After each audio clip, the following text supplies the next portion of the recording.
अस्सलाम वालेकुम स्टूडेंट्स।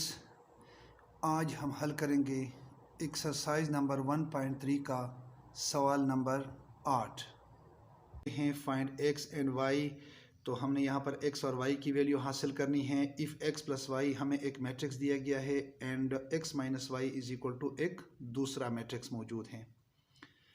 तो इसका जो सॉल्यूशन होगा कुछ इस तरह होगा कि एक्स प्लस वाई हमें जो मैट्रिक्स दिया गया है ऊपर, इसको मैंने दिया है इक्वेशन फर्स्ट।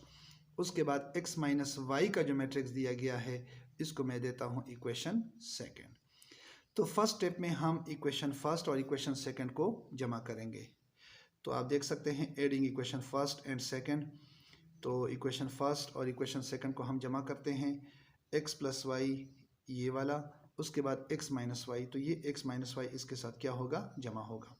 इसी तरह राइट हैंड साइड पर भी ये मैट्रिक्स जो है वो इस मैट्रिक्स के साथ जमा होगा। आप देख सकते हैं 5209 ये वाला मैट्रिक्स और 360-1 ये मैट्रिक्स, इन दोनों मैट्रिक्स को मैंने जमा किया है। तो यहाँ हम लेफ़्ट साइड पर प्लस वाई और ये माइनस वाई ये एक दूसरे के साथ कैंसिल हो जाएंगे क्योंकि एक का साइन प्लस है और दूसरे का माइनस है। अपोजिट साइन वाले टर्म जो है वो एक दूसरे को कैंसिल कर लेते हैं। तो x और x आपस में जमा होगा, ये 2x बनेगा। इसी तरह इनके करस्पॉन्डिंग एलिमेंट जमा होंगे 5 + 3 और 2 + 6, 0 + 0 और इसी तरह 9 प्लस माइनस ये हमारे पास -1 आएगा।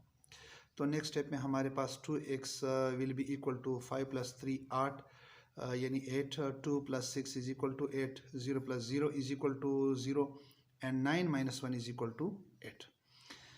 तो अब हम ये जो 2x है लेफ़्ट साइड में मौजूद जो 2x है इनमें से हम ये जो 2 है इसको हम इक्वेशन के राइट साइड पर ले जाएंगे। तो ये चूँकि यहाँ पर मल्टीप्लाई हुआ है तो दूसरे साइड पर ये डिवाइड होगा। तो लेफ़्ट साइड पर सिर्फ x ही बाकी बच जाएगा और 2 जो है उसको हम ये राइट हैंड साइड पर ले आए हैं। तो इस इक्वेशन के ऊपर जो है ये क्या होगा, ये इक्वेशन 2 के ऊपर डिवाइड होगा। चूँकि ये 2 यहाँ पर मल्टीप्लाई हुआ था, यहाँ पर ये डिवाइड हो गया है। तो नेक्स्ट स्टेप में हमारे पास x की वैल्यू आएगी। ये जो मैट्रिक्स हमारे पास अब मौजूद है इसका हर एक एलिमेंट 2 के ऊपर क्या होगा, डिवाइड होगा। तो अब देख सकते हैं कि ये 8 जो है ये 2 पर तकसीम हुआ है और ये 8 भी 2 पर तकसीम हुआ है, 0 भी 2 पर तकसीम हो गया है और 8 भी 2 पर तकसीम हो गया है। तो इसको जब हम सिंप्लीफाई करेंगे तो सिंप्लीफाई करने का तरीका बहुत आसान है। ये 2 और 4, इसी तरह ये भी 2 और 4 और ये भी 2 और 4। तो यहाँ हमें x की वैल्यू हासिल हो गई है 4440, 4440। तो ये है x की वैल्यू। अब हमने हासिल करनी है y की वैल्यू। तो उसके लिए हम क्या करते हैं, सब्ट्रैक्टिंग 2 फ्रॉम इक्वेशन फर्स्ट, यानी इक्वेशन सेकंड को हम सब्ट्रैक्ट करेंगे इस इक्वेशन को इक्वेशन फर्स्ट से। तो आप देख सकते हैं कि सबसे पहले मैंने x प्लस वाई लिखा है, उसके बाद मैंने माइनस का साइन लगाया है, यानी अब हम माइनस करेंगे x माइनस वाई को, यानी सेकंड इक्वेशन को। तो x माइनस वाई को मैंने सब्ट्रैक्ट किया है x प्लस वाई से और इसी तरह इसकी जो वैल्यू है 5209 इसमें से भी हम 360-1 को क्या करेंगे, सब्ट्रैक्ट करेंगे। तो यहाँ पर हम माइनस साइन लिखेंगे। अब नेक्स्ट स्टेप में चूँकि x प्लस वाई ये माइनस जो है ये इस ब्रैकेट में मौजूद जो 2 टर्म्स हैं इसके साथ ये क्या होगा, मल्टीप्लाई होगा। तो ये पहला टर्म बनेगा -x और यहाँ पर माइनस और माइनस ये टर्म जो है ये क्या बनेगा, प्लस। इसी तरह करस्पॉन्डिंग पोजीशन पर जो मौजूद एलिमेंट्स है उसको हम सब्ट्रैक्ट करेंगे 5 - 3, इसी तरह 2 - 6 और इसमें 0 - 0 और यहाँ पर आएगा 9 माइनस माइनस ये क्या हो जाएगा, प्लस हो जाएगा, +1। तो यहाँ पर आप देख सकते हैं कि यहाँ पर भी हमारे पास एक -x मौजूद है और एक +x मौजूद है। चूँकि अपोजिट साइन है तो ये दोनों आप एक दूसरे को कैंसिल कर लेंगे। ये y और ये y, ये 1y और 1y जब ऐड होंगे तो ये 2y बनेगा और 5 - 3 विल बी इक्वल टू 2। 6 में से 2 सब्ट्रैक्ट हो जाए तो ये -4 बनेगा, क्योंकि 6 की जो वैल्यू है वो ज़्यादा है, इसलिए हम ज़्यादा वैल्यू वाला जो साइन है उसको हम लिखते हैं। इसी तरह 0 - 0 इज इक्वल टू 0 और 9 + 1 इज इक्वल टू 10। तो चूँकि y की वैल्यू हासिल करनी है तो यहाँ पर मैं y लिखता हूँ, 2 को दूसरे साइड पर ले जाते हैं तो दूसरे साइड पर ले जाने से क्या होगा, डिवाइड होगा। तो नेक्स्ट स्टेप में आप देख सकते हैं कि y की जो वैल्यू है, ये जो ऊपर मैट्रिक्स मौजूद है, इसके सारे एलिमेंट्स को हम 2 पर तकसीम करते हैं। तो ये 2 जो है ये भी 2 पर तकसीम हुआ है, -4 भी 2 पर डिवाइड हुआ है, इसी तरह 0 भी 2 पर डिवाइड हुआ है, 10 भी 2 पर डिवाइड हुआ है। तो इनमें से कुछ एलिमेंट जो है वो सिंप्लीफाई हो सकते हैं, तो मैं इसको सिंप्लीफाई करता हूँ। 2 एक दूसरे को कैंसिल करते हैं, इसका आंसर आएगा 1। तो मैंने यहाँ पर 1 लिख लिया है। इसी तरह ये 2 और 4 ये भी सिंप्लीफाई हो सकते हैं, इसको हम लिखते हैं -2। 0 को अगर 2 पर तकसीम किया जाए तो ये 0 के इक्वल आता है। इसी तरह 10 को अगर 2 के ऊपर तकसीम किया जाए तो ये आता है 5। तो उसको मैंने लिख लिया है 5। Question 9, let A is equal to एक मैट्रिक्स दिया गया है, B एक और मैट्रिक्स है एंड C एक और मैट्रिक्स है। If C is equal to यानी स्मॉल c की यहाँ वैल्यू दी गई है 2 and D is equal to -4 यानी ये D की वैल्यू है, देन वेरीफाई दैट। तो फिर हमने वेरीफाई करना है। क्या चीज़ वेरीफाई करना है? इस सवाल के स्टूडेंट्स कुल 3 पार्ट्स हैं। तो सबसे पहले पहला पार्ट जो है उसको हम वेरीफाई करते हैं। इस पार्ट को अगर देखा जाए तो ये हमारे पास एक डिस्ट्रीब्यूटिव प्रॉपर्टी है, क्योंकि C प्लस D जो है ये A के साथ मल्टीप्लाई हुआ है। इसका मतलब है कि A जो है ये C के साथ भी मल्टीप्लाई हुआ है, यानी CA प्लस ये A जो है ये D के साथ भी मल्टीप्लाई हुआ है। तो इसका प्रूफ इंतहाई सिंपल और आसान है। सबसे पहले हम लेफ़्ट हैंड साइड को लेंगे, यानी C plus D into A। अब हमने सिर्फ इसकी वैल्यू जो है वो पुट करनी है। C की जगह हम 2 लिखेंगे, क्योंकि C की वैल्यू जो है वो 2 है। D की जगह है वो -4 लिखेंगे, और A की जगह हम मैट्रिक्स A लिखेंगे। तो इसको सिंप्लीफाई करते हैं। 2 को एज इट इज़ नीचे 2 ही ले आते हैं, प्लस माइनस ये जो हमारे पास माइनस बनेगा। 4 को एज इट इज़ नीचे ले आएंगे, और इसी तरह ये इस मैट्रिक्स को भी हम यहाँ पर लिख लेंगे। तो 2 - 4 हमें देगा -2, और ये -2 जो है वो इस मैट्रिक्स के साथ क्या होगा, मल्टीप्लाई होगा। तो -2 को जब हम इस मैट्रिक्स के साथ मल्टीप्लाई करेंगे तो हर एक एलिमेंट के साथ -2 जो है ये मल्टीप्लाई हो जाएगा। तो 2 दूने ये हमारे पास 4 आएगा, 2 3 6, ये डबल माइनस है तो ये प्लस साइन हमें देता है। इसी तरह 2 4 8, ये -8 बनता है, और इसी तरह 2 5 10, ये -10। तो इसको मैं देता हूँ इक्वेशन फर्स्ट, क्योंकि ये मेरे पास लेफ़्ट हैंड साइड की वैल्यू है। अब हम आते हैं राइट हैंड साइड की जानिब, यानी CA प्लस DA की जानिब। तो CA प्लस DA की वैल्यू अब हम यहाँ पर पुट करेंगे। C की जगह 2 लिखेंगे, A की जगह मैट्रिक्स A लगाएंगे, प्लस का साइन ये वाला साइन है। D की जगह हम -4 लिखेंगे, क्योंकि D की जो वैल्यू है वह हमारे पास -4 है। और उसके बाद A मैट्रिक्स है, तो A मैट्रिक्स की जगह हम मैट्रिक्स A लिखेंगे। तो 2 को मल्टीप्लाई करेंगे इस मैट्रिक्स के साथ, मल्टीप्लाई करने से ये एक ऐसा मैट्रिक्स हासिल होगा, प्लस साइन लगाएंगे, और उसके बाद -4 को इस मैट्रिक्स के साथ मल्टीप्लाई करेंगे।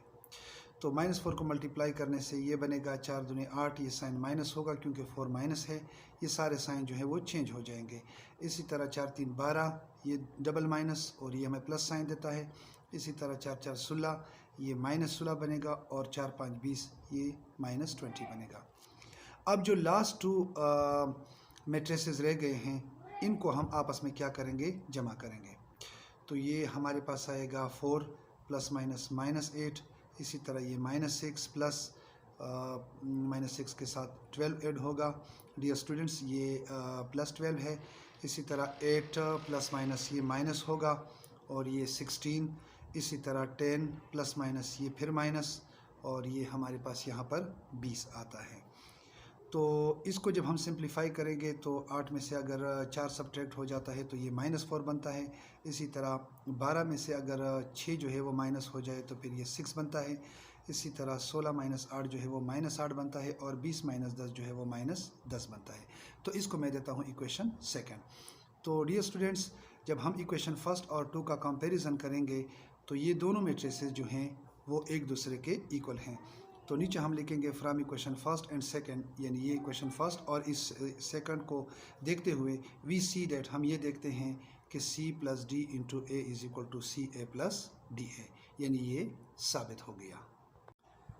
पार्ट 2, अब इसको वेरीफाई करना है हमने। C × A + B = CA + CB, ये भी एक डिस्ट्रीब्यूटिव प्रॉपर्टी है। तो इसका सबसे पहले हम लेफ़्ट हैंड साइड लेंगे, तो इसकी जो वैल्यू हम पुट करेंगे तो C की जगह 2 लिखेंगे, और A की जगह वही ऊपर वाला मैट्रिक्स ए और प्लस बी की जगह हम ऊपर वाला मैट्रिक्स बी। तो अब नेक्स्ट स्टेप में हम क्या करेंगे, इस मैट्रिक्स ए और बी को हम सबसे पहले जमा करेंगे, क्योंकि ये ब्रैकेट के अंदर बंद है तो सबसे पहले हम ब्रैकेट को क्या करेंगे, ख़त्म करेंगे। तो 2 को हम एज इट इज़ नीचे 2 ले आएंगे। ये जो दो मैट्रिसेस हैं ये जब आपस में जमा होंगे तो इसके करस्पॉन्डिंग एलिमेंट्स आपस में जमा होंगे। तो चूँकि जमा का अमल तो आप ख़ुद जानते हैं, तो आगे बढ़ते हैं। 2 को एज इट इज़ नीचे ले आएंगे। इसको के करस्पॉन्डिंग एलिमेंट जो हैं वो जब आपस में जमा हो जाएंगे तो एक ऐसा मैट्रिक्स सामने आएगा। अब ये जो 2 है ये इस मैट्रिक्स के साथ मल्टीप्लाई होगा, तो मल्टीप्लाई करने से एक ऐसा मैट्रिक्स हमारे सामने आएगा। तो ये हमारे पास बनेगा इक्वेशन फर्स्ट, क्योंकि ये हमारे पास लेफ़्ट हैंड साइड की वैल्यू है। अब हम राइट हैंड साइड की जानिब आते हैं, यानी CA प्लस CB की तरफ। तो यहाँ पर C की जगह हम लिखेंगे 2, A की जगह लिखेंगे मैट्रिक्स A, फिर प्लस का साइन लगाएंगे, फिर C की जगह 2 वैल्यू और B की जगह जो है वो मैट्रिक्स B लिखेंगे। तो 2 को इस मैट्रिक्स के साथ मल्टीप्लाई करते हैं। मल्टीप्लाई करने से एक ऐसा मैट्रिक्स सामने आएगा, फिर प्लस का साइन लगाएंगे, फिर 2 को इस मैट्रिक्स के साथ मल्टीप्लाई करेंगे, एक ऐसा मैट्रिक्स सामने आएगा। अब इन दोनों मैट्रिसेस को आपस में जमा करेंगे। तो जमा करने का तरीका ये है कि करस्पॉन्डिंग एलिमेंट जो हैं वो आपस में जमा होंगे, यानी 4 + 4, इसी तरह -6 + 10 और 8 - 2 और इसी तरह 10 + 6। तो फाइनल में जब हम इस मैट्रिक्स के एलिमेंट्स को जब हम आपस में जमा करेंगे तो एक ऐसा मैट्रिक्स सामने आएगा। इसको हम देते हैं इक्वेशन सेकंड। तो अब हम इक्वेशन फर्स्ट और इक्वेशन सेकंड का कंपैरिजन करते हैं। तो ये दोनों मैट्रिसेस जो हैं वो आपस में इक्वल है, यानी 8 8 4 4 6 6 16 एंड 16। तो from equation first and second we see that, यानी इक्वेशन फर्स्ट और सेकंड से हम ये देख सकते हैं कि ये C into A plus B is equal to CA plus CB। Part 3, CD into A is equal to C into DA। तो यहाँ पर एक एसोसिएटिव प्रॉपर्टी ऑफ मल्टीप्लिकेशन दी गई है, इसको हमने वेरीफाई करना है। तो टेकिंग लेफ्ट हैंड साइड, सबसे पहले लेफ्ट हैंड साइड लेते हैं। बहुत ज़्यादा आसान है, सिर्फ वैल्यूज़ पुट करनी है। C की जगह 2, D की जगह हम -4 लिखते हैं और A की जगह एक मैट्रिक्स A लिखते हैं। तो सबसे पहले 2 और -4 को मल्टीप्लाई करते हैं, -8 बनता है। मैट्रिक्स को एज इट इज़ नीचे ले आते हैं। अब -8 को इस मैट्रिक्स के साथ मल्टीप्लाई करते हैं तो उससे ये वाला मैट्रिक्स हासिल होता है, यानी 8 दूनी 16 -16 और इस तरह बाकी जो एलिमेंट्स है उसके साथ भी -8 मल्टीप्लाई होगा। तो इसको हम देते हैं इक्वेशन फर्स्ट। उसके बाद हम आते हैं राइट हैंड साइड, यानी C इंटू DA की जानिब। तो इसमें C की जगह हम 2 लिखते हैं, ब्रैकेट खोलते हैं, -D की जगह -4 और A की जगह मैट्रिक्स A। तो यहाँ पर अगर देखा जाए तो DA ब्रैकेट के अंदर बंद है, तो सबसे पहले हम ब्रैकेट को खोलेंगे, यानी -4 को सबसे पहले मैट्रिक्स के साथ मल्टीप्लाई करेंगे। तो 2 को एज इट इज़ नीचे ले आएंगे। -4 जब इस मैट्रिक्स के साथ मल्टीप्लाई होगा तो इस मैट्रिक्स की सूरत में सामने आएगा। उसके बाद 2 जो है जब इस मैट्रिक्स के साथ मल्टीप्लाई होगा तो ये मैट्रिक्स सामने आएगा। इसको हम देते हैं इक्वेशन सेकेंड। तो अब अगर इन दोनों का कंपैरिजन किया जाता है तो ये चूँकि दोनों आपस में इक्वल हैं तो हम आसानी के साथ कह सकते हैं from equation first and second we see that CD into A is equal to C into DA। तो डियर स्टूडेंट्स, आज के लिए बस इतना ही। कल इंशाल्लाह एक नई वीडियो के साथ मैं आपकी खिदमत में एक बार फिर हाजिर होऊंगा। तब तक के लिए इजाज़त दीजिए। अल्लाह हाफ़िज़।